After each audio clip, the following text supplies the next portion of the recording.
C'est vrai que courant montaison, on voit pas mal de taches sur les blés. Donc souvent sur la période mi-avril, début mai, voilà, au courant montaison du blé, on voit apparaître des taches. Souvent on croit que c'est une maladie de la septoriose. Alors ce qu'il faut savoir sur les taches de septoriose, c'est que c'est une tache qui est généralement assez ovale à ce stade-là, avec un halo chlorotique tout autour, et surtout tout un tas de pique-niques noirs à l'intérieur. Et ça c'est vraiment très caractéristique de la septoriose, quoi. Et plutôt localisé sur les feuilles basses, puisque c'est une maladie qui a tendance à partir du sol pour ensuite monter sur les différents étages foliaires. Par rapport à ça, ce qu'on voit aussi beaucoup, c'est des symptômes de stress physiologique. C'est les mêmes types de taches, mais plutôt sur les feuilles plus hautes, et donc des taches avec un centre chlorosé, un halo chlorotique tout autour.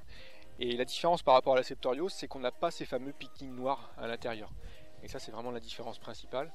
Souvent, ces stress physiologiques sont liés à des amplitudes thermiques, des gels parfois le matin, des températures autour de 15-20 degrés l'après-midi, et ça, le blé aime pas forcément. Souvent, dans cette période-là, en plus, on applique des régulateurs, qui ont tendance quand même à stresser la culture, surtout quand c'est appliqué dans des conditions qui sont un petit peu limites, puisqu'il y a des conditions vraiment seuil à ne pas dépasser en fonction des différentes matières actives. Et ce que l'on voit aussi dans les essais, notamment dans les essais variétés, c'est qu'il y a une différence entre les différentes variétés de blé.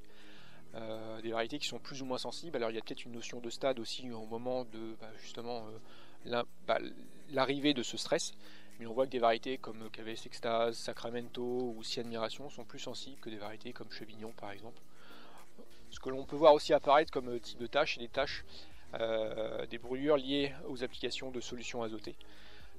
Pour le coup, ça va plutôt être localisé au bout des feuilles ou en bordure des feuilles, et on va pas avoir ce fameux halo chlorotique tout autour de la tache. C'est vraiment une brûlure nette que l'on va observer.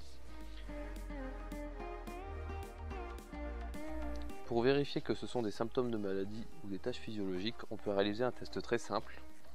Il faut prélever quelques feuilles au champ et les placer dans une bouteille humide 24 à 48 heures à température ambiante. Ensuite, on sort les feuilles de la bouteille, on observe à la loupe. S'il y a un développement de champignons à la surface, c'est de la maladie comme de la septoriose par exemple, ou sinon ce sont des taches physiologiques.